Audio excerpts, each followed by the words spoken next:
If one observes any gathering of children, within 5 minutes or so, you'll hear someone somewhere shout, "That's not fair." It doesn't matter what the context or circumstances is. It doesn't matter if it's a Sunday school class or a soccer team or a singing club. There'll always be a child or two who feels as if justice is not being done at that precise moment. What exactly triggers the utterance of these common words? That's not fair. An example might help illustrate this. Imagine perhaps that there are 4 children who are hungry for a snack. 3 get granola bars and eagerly tear into them, but then the granola bars run out and the 4th child feels that he's been left out, so he cries out, "Not fair." But the mom finds a chocolate bar to give to the 4th child, and now the other 3 look at their inferior crunchy snacks and holler out, "Not fair." So the mother, frustrated with all the whining and fussing, send all the 4 outside to play. And now all 4 are hollering "not fair" because the TV show they wanted to watch is on and they wanted to stay inside for that. Now, we hear "not fair" the first time because one child is not getting what the others got. This might be considered sort of unequal treatment, and it usually triggers the "not fair" pretty quickly. Now, in the second case, the second utterance, it comes from one child getting something better than all the others. Even though the 3 were happy with their granola bars, once they see the 4th getting something better, they sense a preferred treatment situation, and that will get a "not fair" pretty quick. Now, the third utterance comes from all parties being forced to do something they don't want to do. In this case, the parent demands that the kids play outside. Now, this could be called sort of coerced treatment, and it's a prime trigger of those dreaded words, "not fair." The trouble is, all of the above incidents are perfectly fair, reasonable, sensible, and quite plausible. The children in all these circumstances are working with a sense of justice that centers around themselves, and in doing so cannot see what justice really is in a more broader corporate sort of collective sense. And guess what? It doesn't get any better as they grow up.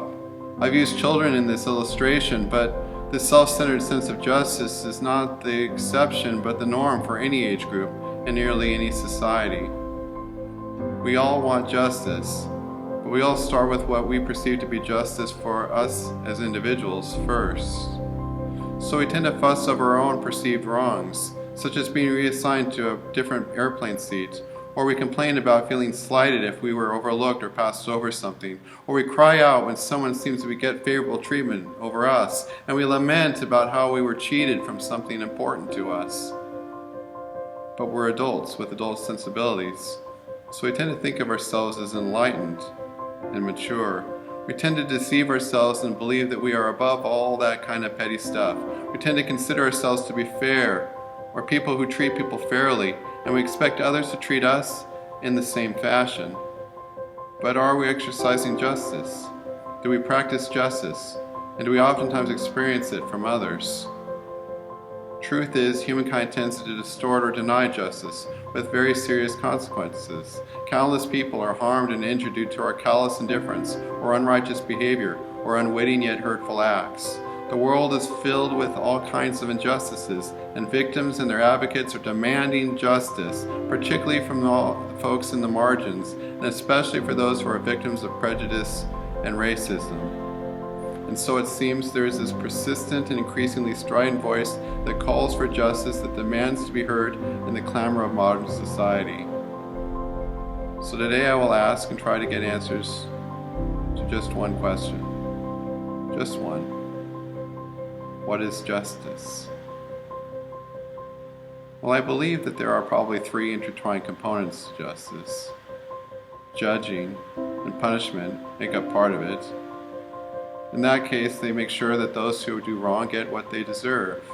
But by what standard is judgment made? By what measure is punishment meted out? The second component probably is fairness, or ensuring that everyone is treated equally and given equal opportunity. But how is that sorted out? By what standard, what rule will the equal treatment be given? So there's a third component as well. There's a part called rightness, or more formally, maybe righteousness. Simply doing the right thing because we know it is right, as opposed to wrong. It has a conscious component to it. But again, this is a place of struggle. Who decides what is right or wrong, and by what degree? What do we do? All of these concepts go into the broader meaning of justice, but none of them suffice by themselves, and each can be distorted and corrupted and perverted. Naturally, we know God will always be the ultimate arbiter or determiner of what is right and wrong, but that offers us little consolation when we find ourselves in murky, morally ambiguous, and oftentimes volatile situations where justice is in the balance. And so what do? How do we achieve justice? Well, oftentimes we rely on judges to sort stuff out. We have since ancient times relied on them to sort things out. So I've asked a friend, Judge Indu Thomas, to help us grapple with justice and grasp what it really means for us. I hope you stay tuned and listen.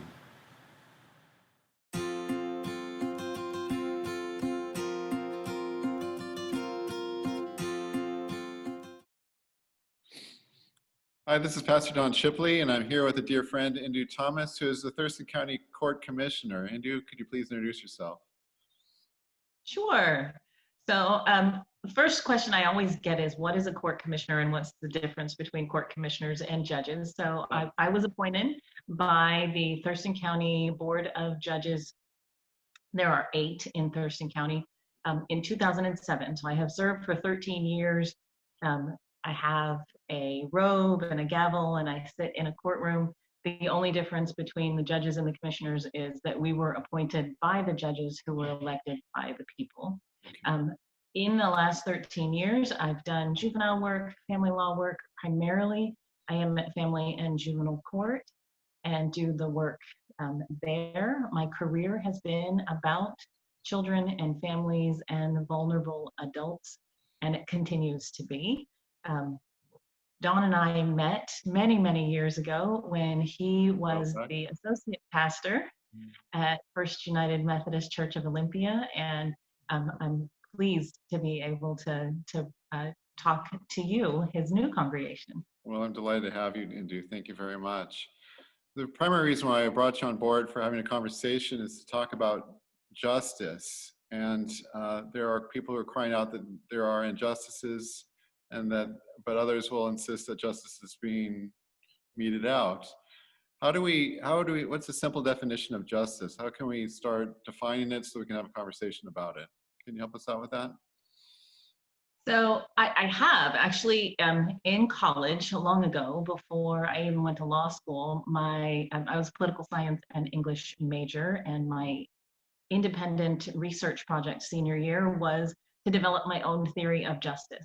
So if you look back at the 1600s and John Locke and when the ideas of justice were just emerging, he really concluded that justice and morality were very much the same.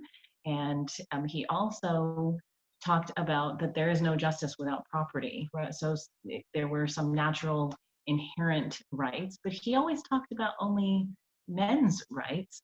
And so John Locke didn't really resonate that well with me. More recently, there have been the psychological discussions of justice in terms of not only equality, but also equity and need. And that is where I think I land in terms of justice. We can't treat everyone exactly the same because we have to look at their needs and we have to look at equity. One of my favorite explanations of equity is the 3 kids at a baseball field trying to watch a game through a fence. And there's the kid in the wheelchair that can't see at all. There's the short kid that can't see at all either. And then there's a taller kid that can see. And you give them all exactly the same thing, a box to stand on. Short kid can see, but the kid in the wheelchair still can't see. Equity is changing that fence from slats to a chain link fence so they can all see. Sure. So, and how does equity apply to your work working with in family law? Can you give us an example where that's applied, how that's applied? So every day when you're talking about divorces, we focus on equity or fairness. It's not about equality or exactly. I mean, we have all the jokes about I get half. it's really not about that. It's not about making things equal. It's about looking at the circumstances where they are and making people whole. So if you've got someone who's been in a 30-year marriage and the one person stayed home and took care of the kids the entire time, then Right. there may be some disproportionate payouts, which we hear all the time does not feel fair to the person who built a career and worked the entire time. But that's equity. That's what we do. Huh. So you mentioned that you looked at justice even in college and such, and that you've seen this sort of evolution in your own thinking when it comes to justice and such, and that it has to do with equity. What other aspects of justice has been shaped your thinking today that you hadn't thought about early on in your life? So Oh, that's a really tough question. Um, I am a woman of color. I'm an Indian, and I was born in India but raised in Ohio. And um, there are things I can't hide the color of my skin, right? So there are experiences that I've had um, being pulled over for driving while brown, being refused service because of the color of my skin, that really impacted my choices and the direction that I took in my life. I do think that um, going to law school, being where I am today, was really driven by some of those early experiences. formative experiences Yes, where you were unjustly treated, then you become a champion for those who might be unjustly treated as in your current profession. So, exactly. and certainly those who are marginalized and disadvantaged, you have to take care of those individuals and ensure that their needs are being met, correct? So, Right. That's where the need piece comes in, right? So mm, and really that's a nice overlap between my Christianity and the morality piece of it. Like, what does Jesus tell us to do? And whenever you do something for the least of these, you do it for me, right? So yeah. I think that's why the draw to children and vulnerable adults. I was going to ask you how your Christian faith informs your work. You've just answered that question. Is there anything else that helps inform you in regards to your faith and your profession? My very favorite verse is Micah 6:8. What does the Lord require of you but to seek justice and love mercy and walk humbly with your God? Mhm. And so it's always a struggle because especially as a judicial officer, you put that robe on and people um, don't tell you what they think. Your jokes are always funny, and you can get an incredibly large ego, right? You Yeah. take the robe off, and people don't know what you do for a living, and then suddenly your jokes aren't that funny anymore. Mhm. And so it's good to have friends that keep your feet on the ground Exactly. and In make sure humility. that you add that humility piece, right? Yes, indeed. Um, I was thinking that nowadays the press and various forms of media are always crying out about injustices and about injustice, particularly about race, but there's certainly other issues at work and at play. And how should the general public understand this? I mean, it's stirred up over every report in the news and media and such. I guess the better question is what can we do as a citizen of the United States, and how do we promote justice in the course of our lives? Clearly there are injustices and there's no doubt about that, but obviously we don't have the authority or the capacity to necessarily make all those changes. But what could we do? What small things can we do to help foster more justice?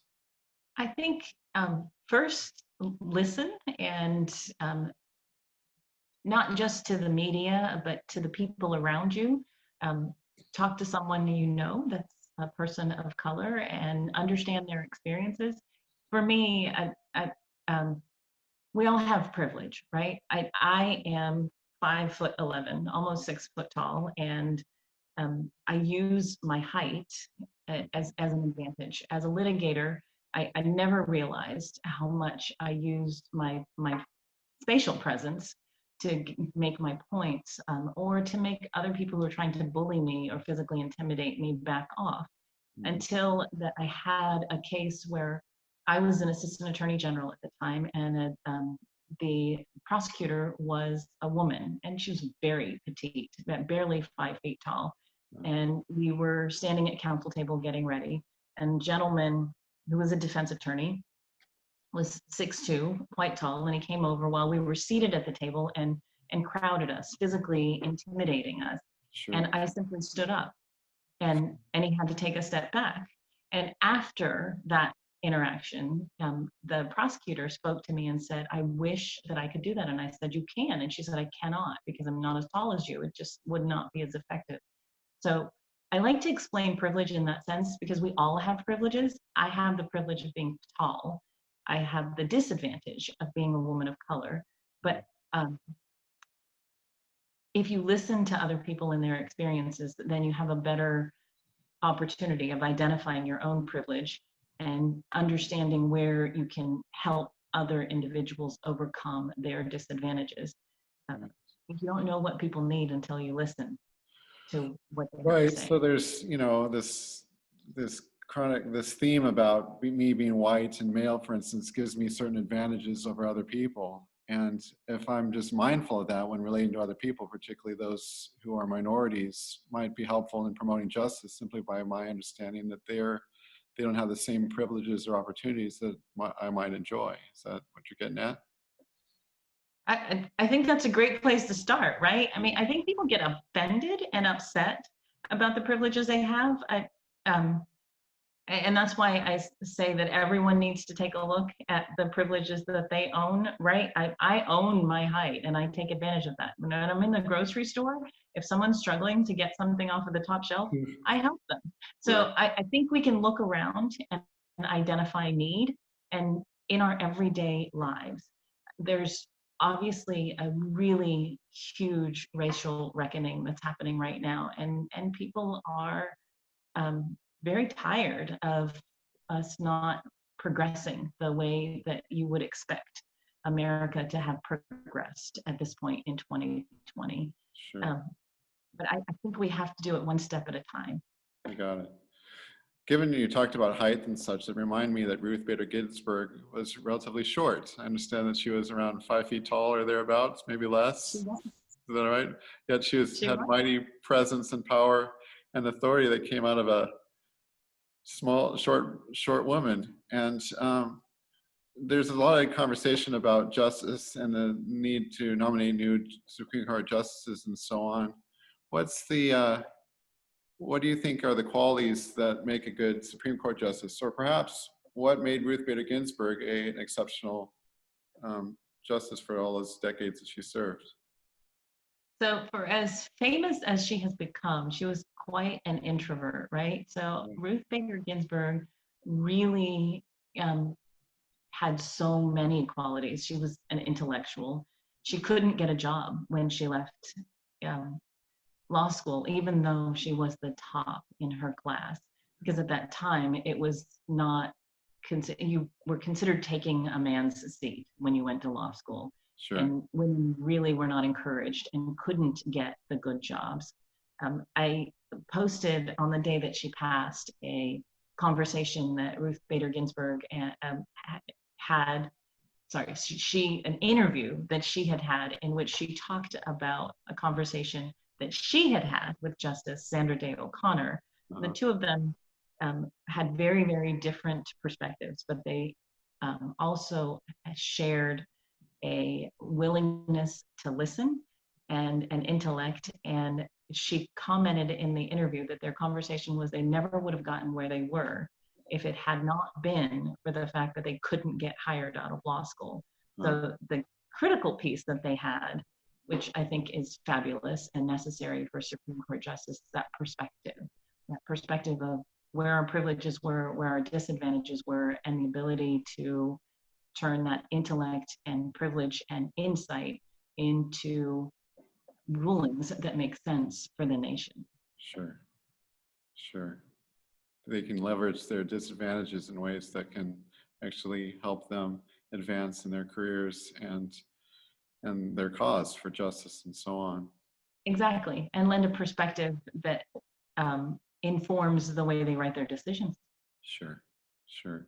We're running out of time. Andrew, I don't know if you're still, or of course, the choir isn't practicing anymore these days given COVID and such, but I've asked everybody else what favorite hymn inspires you or gives you strength or encourages you. Do you have a particular hymn that you have found meaningful? So we do a family prayer every night, and we always sing a hymn as part of our family prayer. So we keep singing, and I still sing in the choir, and we're doing virtual choir anthems on a semi-regular basis, Oh, my not weekly. apologies. Corrected me. No, that's okay. Yes, yeah. But my favorite hymn, I think, would be "It Is Well with My Soul." I think it is inspiring and centering and um, just peaceful. Just is calming. It just puts you in the right spot, doesn't it? We recognize Yes, that God is ultimately the one who holds you and keeps you, and that your soul is in good hands. So, in good hands. Exactly. The indeed. world is topsy-turvy. Court is strange and different and virtual. Church is virtual. All of my relationships have suddenly become virtual, Right. and that can be stressful. And so, "It Is Well with My Soul" is just a good way to come back to the center. Beautiful. Excellent selection. Well, thank you very much for the conversation, Indu. I hope that this Thank you. conversation will be enriching to all those who watch it. So I wish we could talk longer, but God bless you. Thank you. Thank you so much. Thanks for giving me the opportunity to have this chat. Deep, deep ideas that we're diving into here. Well, thank you so much. When peace like a river attendeth my way, when sorrows like sea billows roll, whatever my lot thou hast taught me to say, it is well with my soul. It is well with my soul. It is well with my soul. Though Satan should buffet, though trials should come, let this blessed assurance control, that Christ hath regarded my helpless estate, and hath shed his own blood for my soul. It is well with my soul. It is well with my soul. My sin, oh, the bliss of this glory.